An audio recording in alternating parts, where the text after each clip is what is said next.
Welcome to another episode of Shot Clock Scribbles. This interview was conducted on the 28th. That's on Saturday of December. I sit down with Mark Haynes.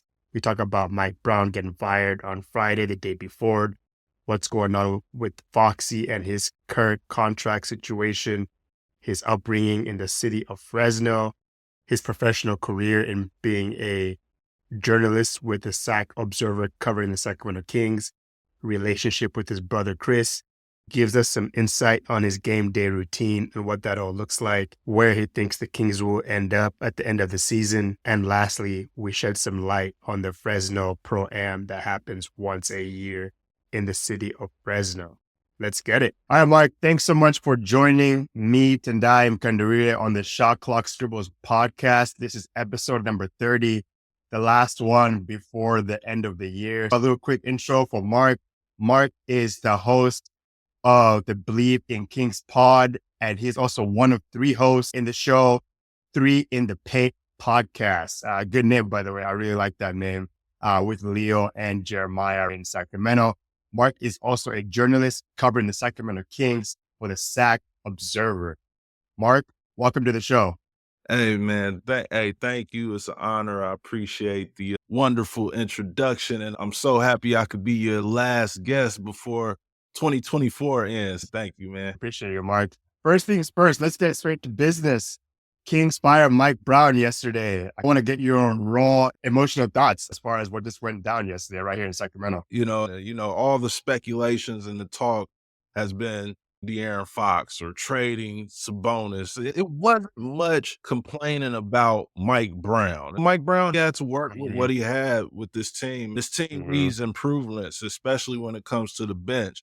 So when I seen that the first thing that happened out of all this commotion we've been hearing the last few weeks, I was like, whoa.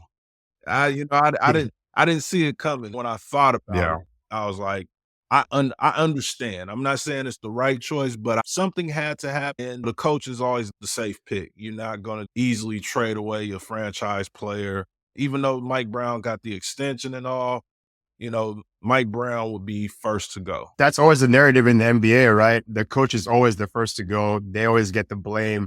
It's a star-driven league, right, Mark? So players can dictate if they're not getting along with the coach. A good example is Giannis and Adrian Griffin last year. I always like to point out that one. It sounds like what you're saying is a change was imminent. Didn't see this one coming, but it happened as the Kings are on a 5-game skid right here at home. Yeah, absolutely. I think things would have been worse as far as how fans looked at the situation. I'm sure it's happened before, especially with bad teams, but this is a team that prior to the season, people had them thought bringing in DeMar DeRozan would be enough to get them to the conference finals in the West or whatever. Yeah. And with nobody really, when you look at the standings, as bad as the Kings has been, they're still in position to get a play-in spot. They're even in position to still make the playoffs at this point. So this move was to try to restore hope. Within 5 straight is tough anytime you lose 5 straight, but 5 straight at home, that's a big deal. And as one of the media members or whatever, and seeing from the first loss to the 5th loss, even in the press conferences, what's the mood like in there? It's been ugly. It's gotten uglier and uglier each game. So when I think I thought back on when the Kings lost to the San Antonio Spurs on that missed box out on a freak, one of his stars or whatever, but he didn't mention his name. It was a level of respect to where the person he was talking about was DeMar DeRozan. He was like, DeMar has to double Victor when it helps bonus out. He never said DeMar DeRozan. He just said that guy, the guy next to him, has to do that. Everybody understood what he meant. And then he called out Sabonis later, but he didn't say Sabonis' name. Game, they lose back to the Lakers, and now it turns, the narrative in the room turns from we gotta we're fighting, we're this and that, so it was like I don't know what to do. And it wasn't just Mike, it was De'Aaron and Keegan. It was multiple people who were just like, I don't know what we need to do to fix this. Then it comes to Thursday's game where Mike Brown clearly calls out De'Aaron Fox, and Mhm. that was something I've never seen a coach really do in that way, and it ended well. Yes. So from that point, I was like, "Nah, something has to happen." I knew it would be this weekend. I would say that, not to, obviously, Yeah, it's easy to sound like a genius on hindsight, but for I sure. felt like something was going to happen this weekend. I thought maybe De'Aaron would make a threat of, "I wanna be traded." Like, I Yeah. didn't think it'll be a move made, but I thought he might say, "I wanna be traded," because the way Mike called him out, I thought it was wrong, I thought it was unnecessary, Mhm. I agree. I Mhm. did not think I will wake up Thursday, and I was actually taking a nap. I'll wake up or Friday, and Yes. Brown was gone. That Yeah. was I was blindsided. I think you and a lot of people, myself included, were very surprised that it happened at this time. Yeah, like you said, after each loss and just listening to all the post-game comments by Mike, I always do. And the theme that I've just continuously get from them is just something needs to change. Calling out his players. They need to box out more. They need to do this and that. I have a quote here from the work you just published yesterday. You have a Mike Brown quote on here, and I'll go ahead and read it out. It says, quote, "You should be hugged up to your man at the 3-point line," a frustrated Brown said. "Everybody should. And why there was a closeout by Fox, I am not sure. I have to go back and watch the tape. We taught our guys, you can't give up a three. Can't give up a three. Can't give up a three. Stay connected." Closed quote. Mike was definitely ripping at Fox. I honestly think that this should just be kept in house. Yep, If you're gonna call him out, just call him out in the locker yep. room. I just saw a video of Mike and Foxy talking before Mike got the can yesterday. Not sure what was said in those conversations, but if I was Fox, I would be pretty pissed about the way my coach is treating me. Yeah. And it just seemed like I don't know if the front office talked to Fox. Obviously, Fox and Sabonis, they're cornerstones. Switching gears and talking about this subject a little bit more, Mark. I don't know how much you've heard, but I've heard the Sabonis and Mike Brown relationship had gone sour Mhm. towards the last tenure of Mike's time. Can you maybe speak more about that if you have any insight for us? Yeah, I've heard that their relationship isn't where it should have been. I haven't heard a lot specifically about Sabonis, but I've definitely heard the same sentiment with multiple. I actually thought this 5-game losing streak, it was like things were rocky between him and multiple players, Yeah. and this broke it. And it was, I think he lost the locker room. I think the team, Mhm. it turns into the players versus the coaching staff, Yeah. led by Mike Mhm. Brown. I think it was a big separation. I do think it was time for a change. Fortunately for me, I'm not the guy that calls the shots on who goes and who stays. Fair enough. Something had to happen because this wasn't Mhm. working. You had the last few weeks, you have Keon Ellis, Mhm. who to most people, he's been one of their most consistent contributors. Yeah. Every time he's in the game, I think he still probably leads the team in plus minus. And Mhm. he just kind of just goes out there and it seems like he fits. But then he'll get Mhm. a DNP or he'll play. Yep. I think Thursday he played 13 minutes. And who knows the relationship they have. We Mhm. seen last year, I remember the clip with, you know, it's okay for coaches to get on your players. It's okay, coaches that cuss. Yeah. I found it strange that between Malik Monk and Mike Brown. I thought Malik Mm. Monk a starter a long time ago, or at least not even if it was a full-time starter. There were plenty of games where, Herter was hurt or, maybe Yep. Keon, give him a start here and there, but he would Yeah. never get it. Then you take it back to the Rashawn Holmes days and stuff like that. It's been a trend each year from Rashawn Holmes to Davion Mitchell to now Keon Ellis or whatever, where some guys might just don't mix. And Yeah. I think it finally trickled into the starters. That's where it's a problem. I think you can have an issue with guys who are small contracts coming off the bench. But when it comes to your franchise players, I think you can't have those issues. Yeah, no, I totally agree with you. And I'm not so sure if the coaching style or just the messaging that Mike was having with the players was not meshing up with the players at the end. So yeah, a crazy ending there. But what are your hopes for Doug Christie as he's going to be the interim head coach for the foreseeable future? I'm excited. Doug Christie is a really cool dude. Like outside of just being a Sacramento Kings legend, they've kind of been grooming him for this type of opportunity. And I think that's the one thing the Sacramento Kings as an organization has done well in the Vivek era is, they gave those. You have Vlade in the front office. Doug Christie was assistant coach. Yeah, Bobby Jackson was assistant coach who took over the Stockton Kings, and now he's over in Right. Philadelphia. They've done a great job of continuing to give former players opportunities. And Doug Christie, the unfortunate part about it is he's coming into a bad situation. It's called spade a spade. They don't have just fired the coach who was trying to what identity he thought they should have. And now 30 games into the season, you have to start over essentially. And you're starting over with a new coach. Obviously, they're going to probably do a lot of the same things that they've been doing. But now Doug has to come in and say, do I think this guy should start? Do I think this guy should have been playing more minutes? Everything changes and you have to read what he's doing. But I think the thing that he has on his side is all the players respect him. I think they trust him. He just has to work with what he has and hopefully things go well, boost this roster, and maybe they turn things around. And maybe they can't right now.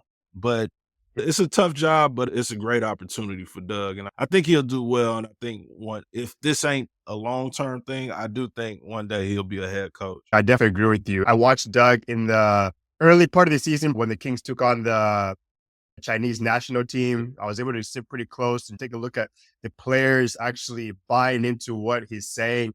Everyone was listening. He just seems very friendly, even with my interactions with him. Yep. Every now and then, he's just a uplifting guy, and it really sounds like the players are going to be listening to him. One thing I wanted to talk to you about before I move on with the subject is Keegan Murray, Mark. There's been a lot of talk about Keegan is an untouchable player. We're not going to let him go. This year, there was a lot of high hopes of him just with his trajectory and where he's going. But it really sounds like this season, the Kings are really emphasizing, and Mike was emphasizing rebounding.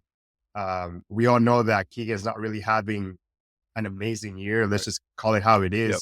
Any thoughts on what's going on with Keegan? My thought before the season even started was the whole DeMar DeRozan thing was going to make Keegan take a back seat and not shine as much as he would have in the past. Can you talk to me a little more about Keegan? Yeah, being a young player, I thought this would be the year he would step into averaging close to 20 points, maybe anywhere from a consistent 16 and up. Then you get the news that DeMar DeRozan, one of the best scorers in the NBA, almost 2 decades now. So now, as a young guy, I think he looked at DeMar. He said it. He understood that now I'm going to be a power forward. His focus went to getting bigger, getting stronger. He came back bigger. He's came back a better power forward, but it had impacted his shooting. And he doesn't believe that it's because of his size, putting on muscle or anything like that. With how things were being ran of the offense or whatever, it's De'Aaron's go touch the ball a lot, Sabonis go touch the ball a lot, Rosen go touch the ball a lot. It got to a point, especially in this bad stretch where he ends up starting. It got to a point where 4 guys dominate the ball. It's a lot of one pass and shoot. And one thing I've known a lot of coaches to talk about and players as well is like the hockey assist. I thought that should be mentioned more. Doug Christie, a former player, and being somebody similar, I would say he's similar to the role that Keegan has with this team. Doug wasn't the guy, depending on which team, but you got Mike Bibby, you got Bobby Jackson coming off the bench, you got C. Webb, all those guys, Stojakovic, all those guys are going to get touches. I think Doug Christie, obviously as an assistant, I'm sure he's talking to Keegan, but you can't really step on the head coach's toe. And now as a head coach and having the control to say, hey, Keegan, this is what I think you need to do. This is some of the things I did to be impactful throughout the game, how you play both sides of the court, how to manage your body and stuff like that. I think Doug Christie being the head coach is going to really help Keegan. And I think with shooting, I think Keegan is a great shooter. I think he's just Mhm, been in a slump, and I think it's been in his mhm. head. So, like a fresh Nah. start, I think we see a new Keegan Murray. Yeah, I actually didn't even think about that until you just mentioned it, but yeah, Doug wasn't the man on his team. I think he probably averaged like 5 points, 4 rebounds, close to 2 steals in his tenure with the NBA. Was with the Kings from 2000 to '05. He was on several different teams, Mhm. more than 5 teams. I totally see what you're saying with that role that Keegan has uh, with the team because his capability on defense. I mean, let's just be honest. He can guard 1 through 5. Yeah. We've seen him lock up step. We've seen him guard the other team's best player Yep. night in and night out, especially in the West here, when there's so many good players every single night. And he has that capability of shooting the 3 ball at a high volume and also at a nice clip. Yeah. Had his career high against Utah last year, 47 points. Mhm. Right here at home was just shooting and lights out from three. So I think, yeah, he's definitely more than capable of being a great player for the Kings. And speaking about what you were talking about earlier too, then we'll move on to our next subject. But the Kings right now, 13 and 18, they have a 41% winning record. They're 12 games back of the first spot. 2-5 in their division, not good at all. And they've lost so many games at home that makes them 12 and 6, 6 and 12 at home. And it's just not good because you have to take care of home. And if you're not winning your home games, then that's just not a good recipe. A lot of fans are very excited for the new era of Doug Christie and just seeing something different. Devin Carter today for the Stockton Kings. If you guys are listening to this, this would have probably came out a little bit later, but today is Saturday and Devin Carter is going to be playing in his first game with the Stockton Kings before he gets ramped up. He just got cleared to play. How does he look? Have you seen him out there pregame warming up, get some shots? How does he look, Mark? Yeah, no, Devin Carter, we haven't seen much of him, but I think purposely they've kind of hid him from us on the drill. Mhm. We see him do a lot of Okay. things to try to see if that shoulder is good. So he's Mhm. doing a lot of big man drills and stuff. Yeah, Grab an offensive rebound, put it up, take a bump or whatever. So we see a lot of that. I see. But he's another guy that he's coming into it. I feel like similar to Doug Christie, he's coming into it Yeah. where it's tough. It's gonna be a lot of pressure on him, especially Hmm. when you have fans already questioning why do we draft an injured player? But we could have had Dalton Connect, Jared McCain, a Sacramento guy, or even the other Yeah. Sacramento, Jalen Wells, who went in the second Yeah. round. Yeah. To Those Memphis. dudes Mhm. are performing well. So there's gonna be some pressure on him to, he wants to come in and obviously be himself, but he's gonna have to play with a little chip on his shoulder because he's gonna Definitely. feel, the pressure of I have to live up to what everybody's expecting me to be. But Yeah. I Exactly. think and then with a team that's struggling, that doesn't help again. Exactly. So it's gonna be very interesting. But I think, that's what I was kind of waiting on. I was just broke news to me, man. So you got a future. Oh. I was looking, I was like, I think For Devin sure. Carter's gonna play or whatever, but I wasn't Yeah. sure, and I was like, I'll go if he's playing, so I guess I'll be heading up there shortly. Ah, funny how that works. Yeah. You have to let me know if you do end up going, how he looks out there. A lot of fans are very excited. A lot of players that are not the key players of the Kings are going to have to hit the reset button because now you got to impress Doug Christie, right? Yeah. New coach, apart from DeMar DeRozan, Fox, Sabonis, Monk, Mhm. apart from those guys, everybody else, man, you got to work for those minutes. We're going to switch gears a little bit now. Talk about your upbringing here, Mark. Growing up in Fresno, Whereas how did the city shape up your love for basketball and storytelling there in the Central Valley? that's a great question because that's exactly what it was. We seen each other in person. I'm 6 foot, and when I was in shape, I'm out of shape now. I got dad weight on me now, but when I was in shape, I was about 210 pounds, just Mhm. muscle. I was a football player, but Ah, okay. basketball has always been my favorite sport. I've always loved basketball, but I just had a football body. I was better at football because of the way I was Uh-huh. built. So Mhm. it was like for my hometown friends. Well, my friends know I love basketball, but people that knew me from being a good football player in the city or whatever, they was like, "How the heck you end up covering basketball?" But basketball has always been my first love. Growing up, I've never owned a football jersey. My first basketball jersey was a Dan Marley jersey, Phoenix Suns. And then I got a Penny Hardaway one. Oh, Funny, I yeah. got the Dan Marley one. I didn't even know who Marley was. I thought the name was cool. But And, the jersey was clean. yeah, he ended up being all right. I Yeah. knew Penny. Penny was my guy. And I fell in love with basketball at a very young age. And so Mhm. because I wasn't a great basketball player, like I played, I knew my future was, if I had a future, it would be football. So Mm, all I could do was talk about basketball because I couldn't play it at a high level. And that's kind of mhm, where I developed me and my brother, Chris Haynes. We would mhm. play NBA Live was the game back then before NBA 2K. That's right. That's right. We would play the game and we would as if like, if I'm Penny and he's Shaq or whatever, and I have a good game as Penny, he would interview me at a post game. Like we're faking post game interviews before. Like we would never just play. It was always like a storyline that we was creating. And this is like early 90s before it's even in Mhm. the video game. So 2K, Ronnie 2K, he might owe us some money and we don't even know Ah, it. that's funny. Storylines has always been a thing we practice and play with and dreamed of doing this. Mhm. And I didn't know I would have an opportunity to become a journalist. And I didn't write outside of the essay in school or whatever. So I hated writing. Yeah. My brother broke into the business first.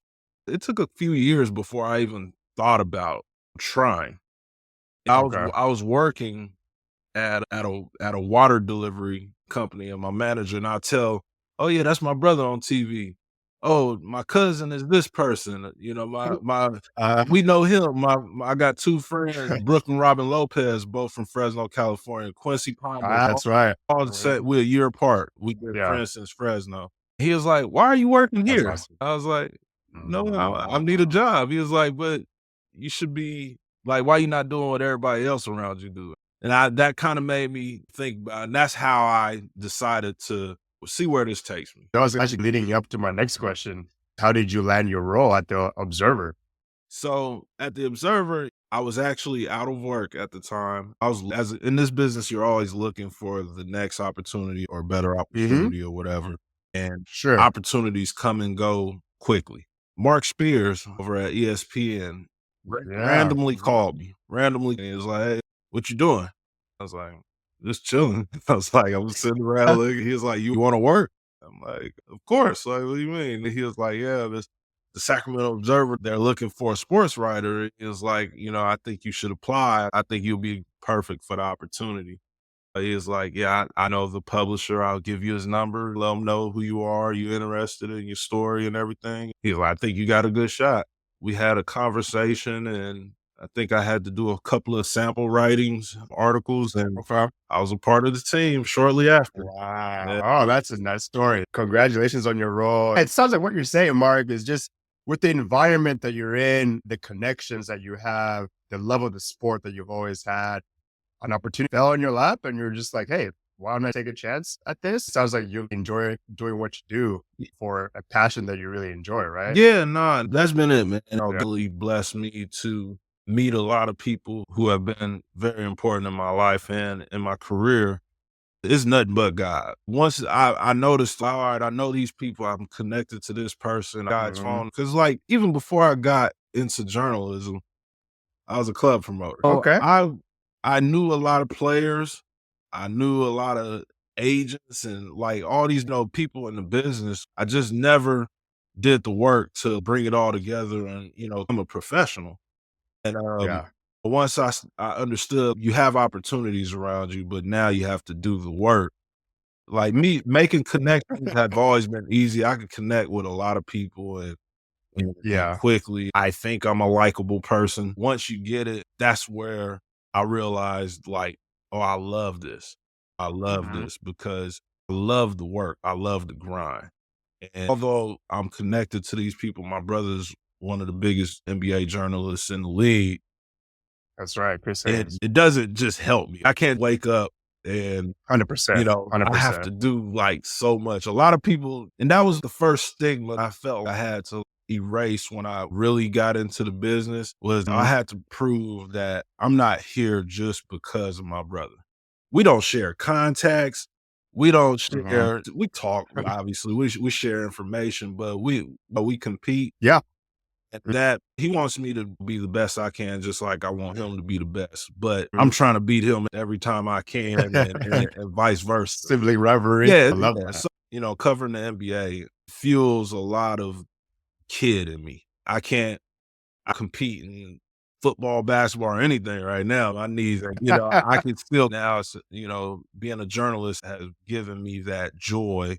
And then it comes with basketball, and that's what makes it the most fulfilling thing ever. It's like I want to be the best. Like I want to be able to really, I also want to be an avenue for others to succeed as well.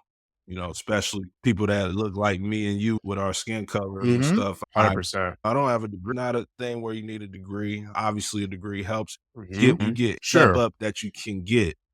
But it's follow your heart. If this is your passion and what you really want to do, think of it from a professional perspective of what you're trying to accomplish. I love covering it, but I'm not going Yeah. to the Sacramento Kings games or any games just for the fun. I get so crazy in my head with work. At times I forget, dude, you're living a dream right now. Like, Yeah. enjoy it, but work is what motivates me, the will to try to be better every single day. That's what made me love my job, just like I loved basketball as a kid. Love that. A couple of things to dissect from what you just said there.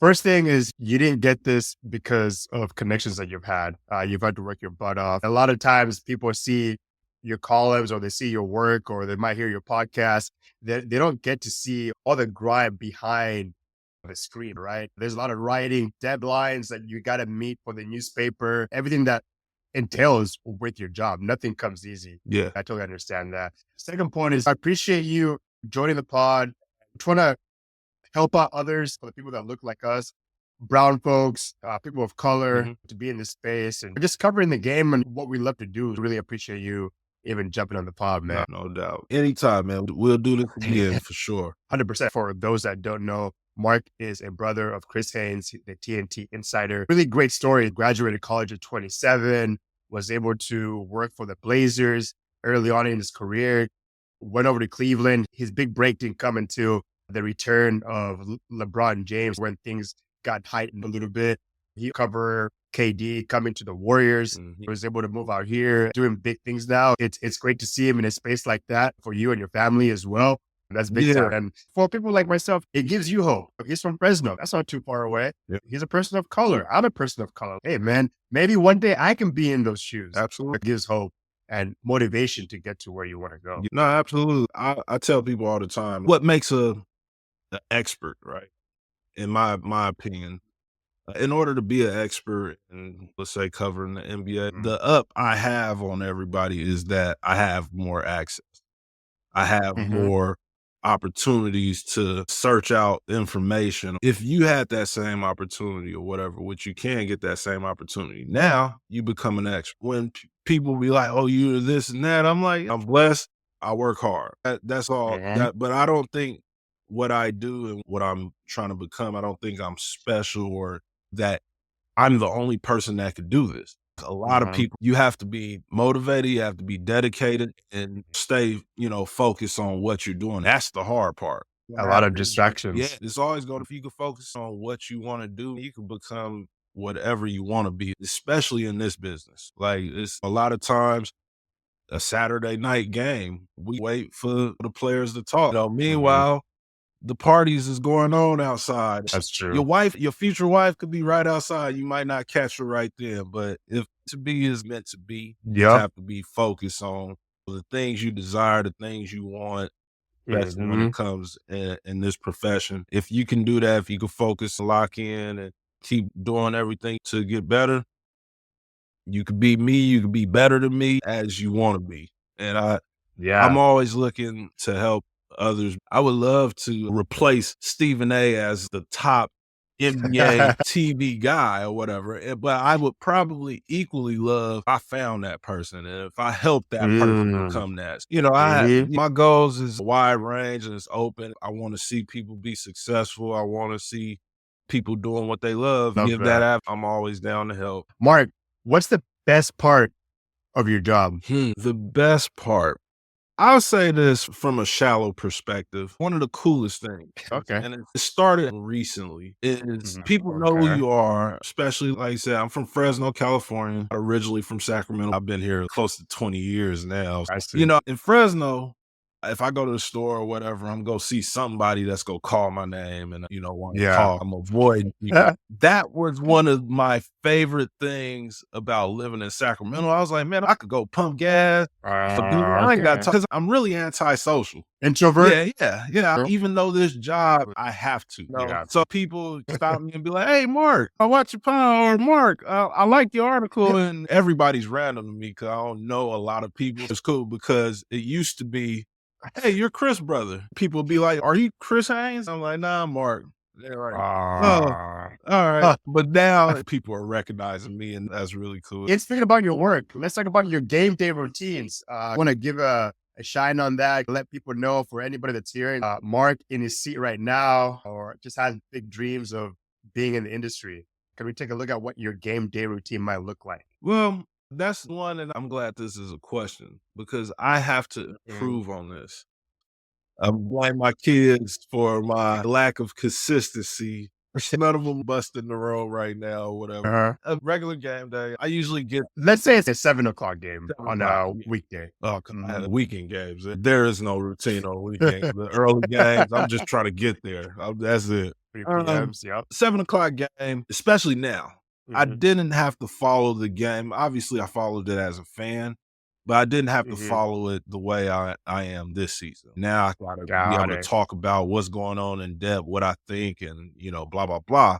It's around 4 o'clock, the late Hmm. start. I got the kids, they're chilling, running around while I'm trying to study what's going on. I try to figure out my own predictions, and I'm looking up the other team's stats and checking out the injury report. If I see guys that I'm connected with that are injured, I'm reaching out to agents, Hmm. figure out, oh, your guy is questionable. Is Keegan's listed as questionable today? Is he go play? I'm hunting information like that. I'm trying to, oh, Keegan is, planning to go out to warm up and he'll see from there. I'm kind of trying to break news before heading up there. If Got I it. can, I'll put it out. If I can't, bam, I took my first L of the day, first quarter. You get there and Mike Brown talks at 5:50. Well, sheesh. Yeah, man, Might have to get used to it, like, but yeah, so the coach. Doug Christie's going That's at right. 5:15 every day, Yeah. 5:15, and the visit is 5:30. I may Okay. go in, depending on my mindset, I may go in and talk to the coaches if I feel like it's important time. Other than that, Mhm. I'm on the court.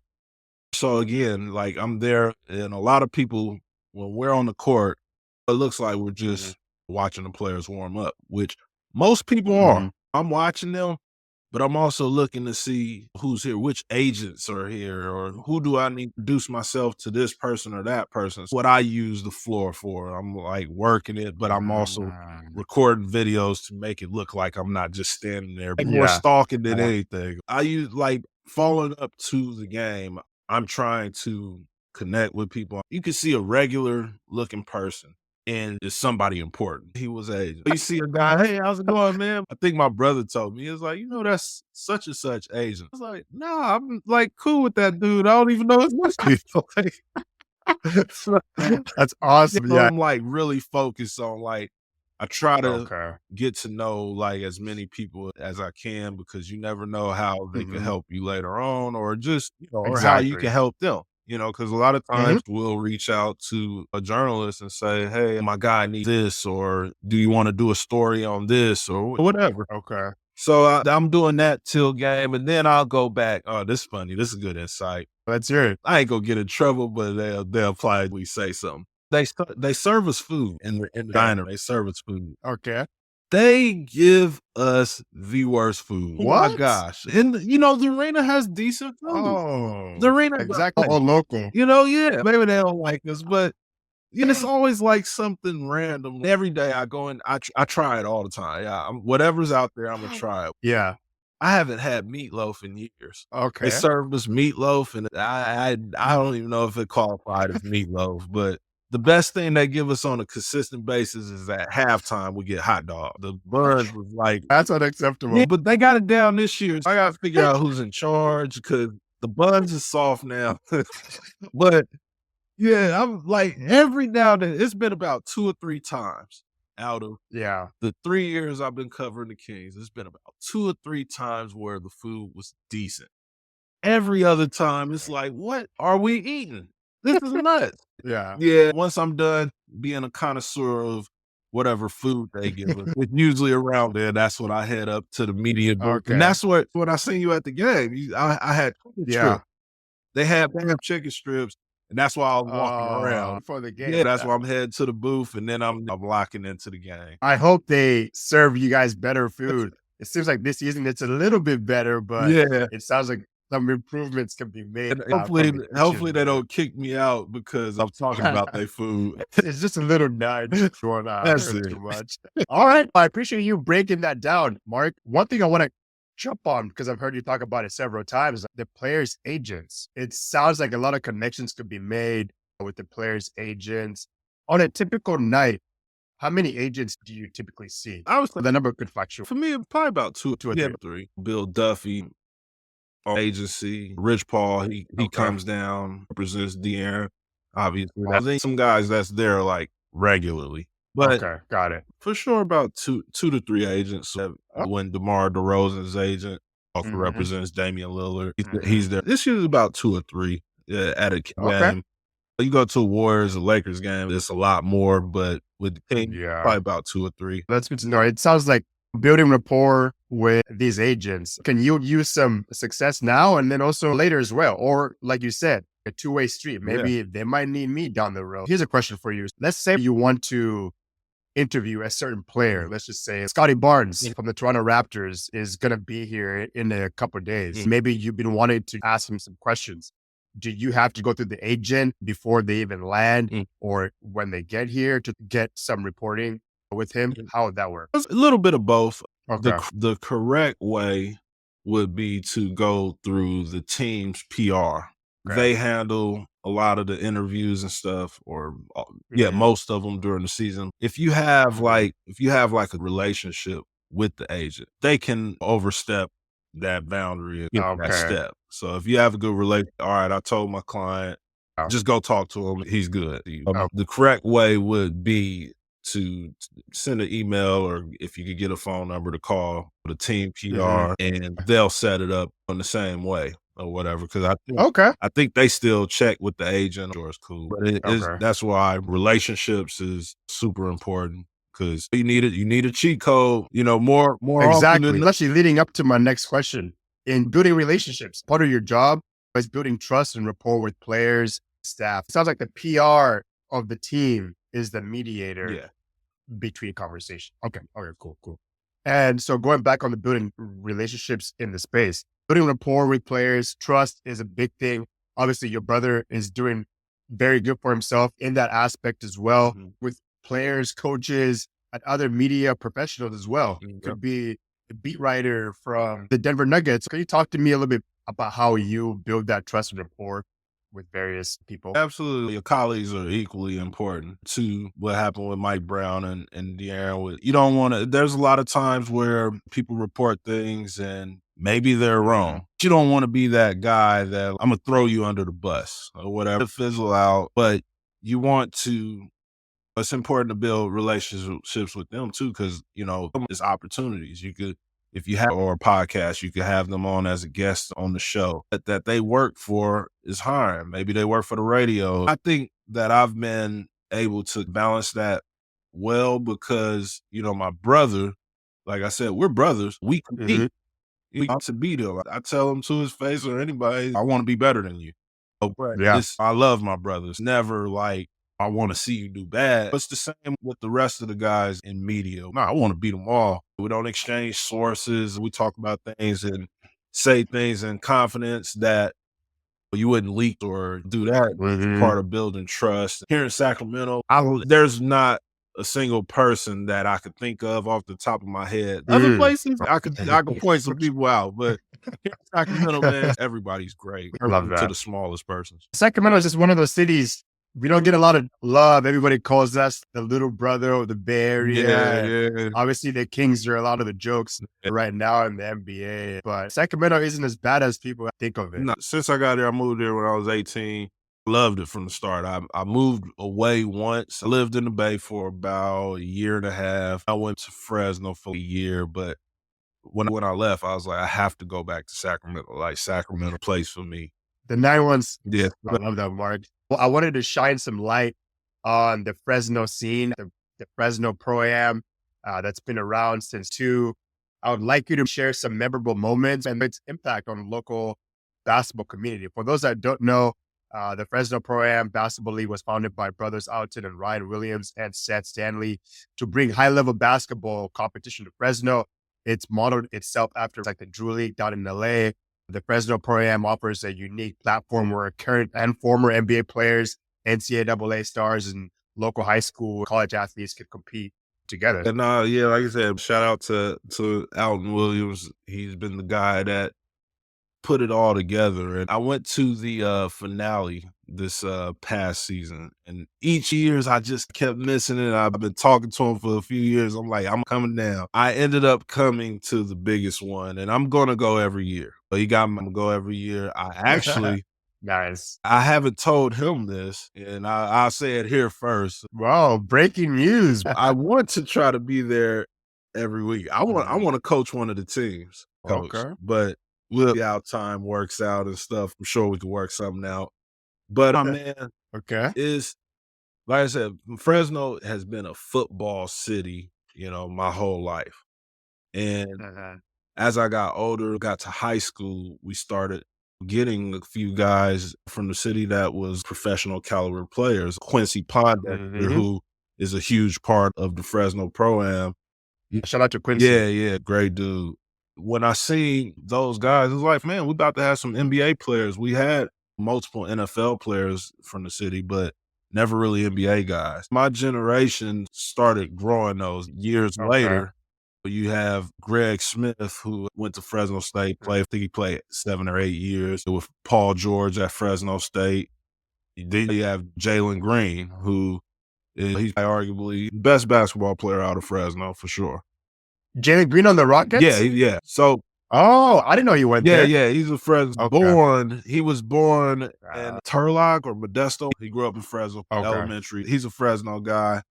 Even in the WNBA, we got Harry McDonald, his number picking the WNBA from Fresno, California. Like, there's a basketball scene. When I talked to Alton and some other guys that work with him, they was like, we got to highlight this. We have to figure out a way to show the community that we have basketball athletes who are playing professionally and people overseas and college and things like that. But he was like, you and your brother, you're journalists from Fresno, and these were things he wanted to highlight to the community. This event that he put together was so magical and powerful. All right, if you, I don't know if you ever been to Fresno. Oh yeah, I've been to Fresno. Fresno, the summer is hot. It's hot here. It's hot in the middle, right? If it's triple digits here, it cools off around 5 o'clock off in Fresno. It's still like 98 degrees. Hell no. Nah, it doesn't cool off, whatever. It cools off here. Okay. It don't cool. They rented out this high school gym, Clovis North. I used to coach basketball there. Yeah, I saw that. Oh, you did? Okay. The first year they opened as a school, me and my brother coached the freshman basketball team. We don't need to talk about the record, but I'm gonna have to look that up. If Mike Brown had our record, he would have been go like that. They have a huge gym. The day of the event, the air conditioning broke. They had to bring these giant fans and just stick them at the end of the doors, open all the doors, and it was blistering hot in there. It had to be about 130 degrees, and nobody left. Nobody left. Everybody stayed. All the players played. There was no injuries. Girls that came to look good to try to catch them a baller. too. They stayed? Yeah. Wow, okay. It was fun, man. It was beautiful. It was a whole bunch of black people. It was a whole bunch of everybody to see how you could tell they put a lot of work and effort into making it a community thing. And it Mhm. felt just like that. It was a party inside of a basketball gym that didn't include dancing and drinks. So it was great. Shout out to Fresno Pro-Am, man. I was planning on being there, but I didn't make those plans right away. I procrastinated and I didn't end up going. Now I'm pissed. Like, I know that if I would have driven all the way over, there's no way my ass was not going to leave Yeah. for an event that doesn't happen ever so often. Yeah, it was dope, I did. man. It was dope. Okay, Forward to okay, this, they plan to have it bigger and better, and I'm going to try to okay. contribute as much as I can. I love that. Yeah, I think I saw Isaiah Thomas ended up pulling Yeah. up. Port George, another alumni of the Fresno State Bulldogs as well, Yep. right? Yeah. Did PG actually play in that game? He didn't play. Okay. I guess that could have been a sign he was Okay. dealing with an injury then. He Okay. kind of shot around and gave out some PS5s. Okay. You know, he stayed the whole time. A bunch of pictures and yeah, I love that. it was dope. Orlando Love that. Riding I saw Sacramento Kings, he was there because he that's Fresno right. State guy. I saw that. Did Bruce. Rudy Gay pull up? Yeah, Rudy Gay. Okay. He met too. That's my guy. Yeah, he was there. Cool. Jaded. It was nice. And the other rookie from Fresno, I know. I haven't heard of him. he was the Milwaukee Bucks this season. He was the number 28 pick in the draft. I don't know too much about AJ Johnson. Yeah, he's I see him. He's a guard. 23rd 23rd. overall pick. There you go. Yep. But he's an alumni Yeah. of Fresno State? Yeah, well, he went to Memorial High School, and from there he went overseas. I think he went to the NBL, and then Oh, he got skipped college. Wrap this all up as well. Jalen Green, just a little fact check. I was telling you that I was going to look it up. He was born in Merced. There you go. Merced. I didn't know that he was from the Valley, which actually is going to be leading up to my next subject. We're going to pivot now a little bit. There's trade rumors here in Sacramento. Jalen Green is one of those pieces that the Kings are probably looking to get. Reed Shepherd and Cam Whitmore. That dude's a baller. Yep. Let's talk about Foxy. It's not a secret that Foxy signed a $163 million deal back in 2020 for 5 years. He's eligible to be a free agent after next season. He didn't sign his extension. He wants to get that All-NBA. I've heard reports and interviews from him. He says the money is always going to be there.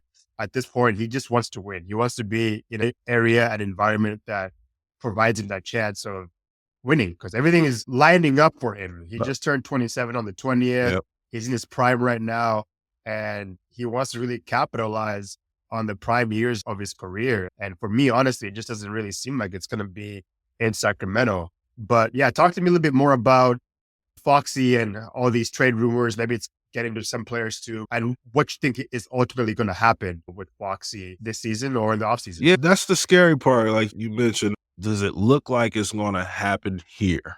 Because that's been my whole thing with the way this roster was constructed. Monty McNair put together a team that can sell tickets and be relevant. But I didn't see the moves that were made as trying to win a championship. You bring in DeMar DeRozan, which is a big name and big piece, and he can still play. Obviously, he's struggling right now. It's a lot of conflicting things being said. De'Aaron's frustration. You know, he's not, but he has to be. He has to be. And I, because you're saying, all right, Keegan Murray is untouchable. If touchable, and we believe Keegan Murray is going to be a franchise type player, that means we're planning for the future. Or then there's where the way the team is built or the offense is ran for Sabonis. You know, it's built more for Sabonis than Fox. Fox is just a great in Sabonis. Since I even building this team, this future isn't in Mike Brown era and how things have went. I think De'Aaron felt like everything was not, like nobody was looking for his best interest. So he's looking at it. I think they bringing Malik over. Maybe they thought that'd be enough to where you bring Malik over here and, you know, that's his, that appease him. You know, it didn't. I think he wants to win, like rightfully, you know, right? And you're going to win with De'Aaron here. You have to do things. It's a players' league. You have to do things for, you have to make them feel like we are making is because of you. Not because of Sabonis, not because Keegan is untouchable. Keegan compliments you. We want Sabonis to compliment you. And, you know, player and the star all these years. I think he deserves it. He deserves Mm-hmm. the team to be built around him. Obviously, Sabonis is going to be Sabonis.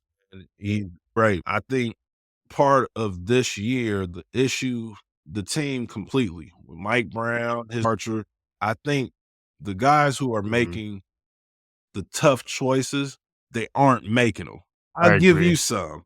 And you have to I think you got to fully commit. The Warriors didn't start winning championships saying, we want Steph and Clay leaders. Mm-hmm. They said, no, this is Steph team. Exactly. Y'all fall suit. They're still Clay Thompson to be a future Hall of Famer. It's Draymond Green. It 100%. was Steph team. It was questionable, but they were so good it didn't matter. But Mm-hmm. you have to it still was Steph's team, and I think in order to be a championship team and to build a championship team, it has to be clear who team this is. And I think Aaron, he has Rich Paul as his agent, so that's conversations that I'm sure Rich has had with LeBron and vice versa. This Mm-hmm. information is going to get passed to De'Aaron. The things you need to become a Mm-hmm. champ, you need a team to be behind you. But yeah. The Kings have not, in my opinion, fully committed to De'Aaron or Sabonis. And I think that has to Mm-hmm. happen, if De'Aaron stays. I think if they do, they say, we're going to build around you. You are the franchise. I think he stays. I don't think he wants to leave. Mm-hmm. He wants to win. That's just the bottom. You hit it on the nail there, Mark. When a franchise is bought in on a certain player, they'll put action over words. They'll build those pieces around you. Make sure that you're happy. Let you know that you're the guy for the next 3-5 years. Everything else is just building blocks. Yep. The Kings just really haven't done that. If you're Fox, I'd be frustrated too. You're not winning any games. Your coach calls you out on that late contest on Jaden Ivey. These things are just not adding up in the right direction. With the new era with Doug Christie, maybe things might turn up a little bit. The Kings always do a little better post All-Star break. They can turn on the Jets a little bit more. There's a little bit more fight. Now the sense of urgency, obviously last year, road trip out east, playing Boston and New York, dropping some of those games, the Celtics game too, coming down to the wire when they were right there in that comeback. For me, honestly, Mark, I just think he's going to leave. Accountability hasn't really been there from Fox and Sabonis. It's being reported that Fox did apologize to the team in-house after his mistake the other night versus Detroit. Let's take a look at Foxy. This year making $34 million. Next year is due 37. And then the year that I was talking about earlier, 2026 to 2027, he'll be 29 years of age and he's going to be an unrestricted free agent. Trade deadline happening around the corner on February 6th. The Kings have a long season to go. They have 24 games until the All-Star break. How do you think this season is going to shape up at the end? Are the Kings going to make the playoffs? Are they going to be a play-in? You said it very good in the beginning. X games back from playoff contention. That's the thing about the West, right? You can have a little win streak and you might be fourth, fifth. Have a little streak of losing some games. You're going to be in 11 and 12. The Kings are right there. What's your prediction for the rest of the season? I still, right now, I still have them. I have them in the play-in now. Okay. Even with this tough stretch, because it takes one little run to be right there. As long as they're healthy. I just think this team, especially with the starting five, I still think they have, when I look at the talent, I think they have enough to make a play-in. I think there's another move to be made. I would imagine would be to improve the roster. Assuming they figure out a way to improve the roster, I think they'll make a play-in. But if it goes to where they're trading De'Aaron Fox and getting back, draft me, and it's all about the future. If they improve the roster, play in anything else, they might want to start thinking about Cooper Flag. The Cooper Flag sweepstakes. I've been talking about it lately. So you think they're going to be in contention? They're 12th. We talked about that earlier. A couple of teams that are not doing as great at the Nuggets and the Timberwolves right now in the 7th and 8th spot. The Lakers, 6th spot. The West, tough. We have the Memphis Grizzlies coming up on Friday, and then Dallas on Monday night. Luka's going to be out for a month. And then the Kings play against the Lakers. When do they play, Mark? Do they play today? Today. Okay, got it. Monte not really making changes in the offseason, especially when the other teams are getting better. They're getting those long athletic wings, which are so coveted. Then rim protection.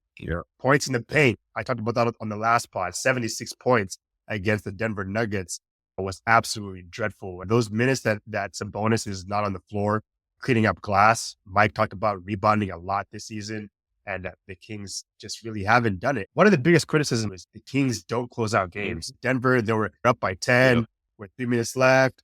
Obviously, this last game, the Pistons, they were up by a good amount, and they just fell flat. Yeah. Can you talk to me about like why the Kings are collapsing in the last couple of minutes of the game when, on paper, they should be winning. Right. They should be extending that lead. But for some reason, teams always find a way to crawl back in the game, and next thing they're winning the game on the Kings. I don't think the Kings know who they are as a team right now. When we looked at that Pistons game, you know, the Pistons know that they knew that this was I think when they look at Sacramento, they seen them as the better team. You know, at the NBA, so you can win a game Oh, yeah. any night. It don't matter who you play. I don't think they would argue to say when I look at them, I think they're better. But the one thing that Detroit did that we knew they would do is be physical. They're going to be scrapped the entire going to fight. They're not going to let up. That as they continue to do what they do, the Kings collapse. That's what Mike Brown. He's been preaching. He's been saying He has. Oh, yes. Teams are doing the same thing over and over, and that's what makes them who they are. And the Sacramento Kings this season haven't done that at all. They're going to continue to do this, and it's going to work eventually. Yeah. You know what we're getting. Points come from any and everywhere. It's like, all right, you look at that Detroit game, right? We're not expecting Trey Lyles to go off for 20 off the bench. I know, right?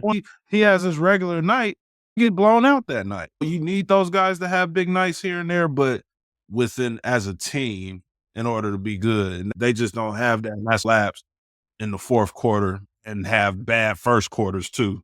Point, especially against the Denver Nuggets. So many dunks in that first quarter. Eddie Gordon and FPJ, Joker, just having a free runway to the rim there with no rim protection. Crazy. Insight, Mark. To round things up, I don't want to take up too much of your time. I wanted you to tell us where fans can listen to your work and read some of your columns. Unfortunately, it's hard to get the same handle on every platform, but I've managed to do it. As nobody wanted to be Mark Haynes NBA, so I am the one and only on every single. You can find me YouTube, Instagram, Twitter /X, Threads. All that is Mark Haynes NBA. Usually post most of my work on all of those platforms. And to find articles with the Sacramento Observer, which is a Black-owned newspaper here in Sacramento. That's right. Covers. Shout out to the Sacramento Observer. Yeah. Around for years. They're award-winning. It's been a blessing for me to put my name as a part of them. They're covering all Black stories within Sacramento, and you can find my work covering the Kings and local sports, all at sacobserver.com. And you follow, subscribe to the Believe in Kings podcast, 3 in the Paint. I thank you for having me on here, man. Thank you. This is fun, Mark. Thank you for jumping in the show and giving us some insight into your life and also about the Sacramento Kings right here in the city of trees. Yes, sir. Thank you, Mark. With that being said, thank you for tuning in to the very end of the show with my conversation with Mark Haynes.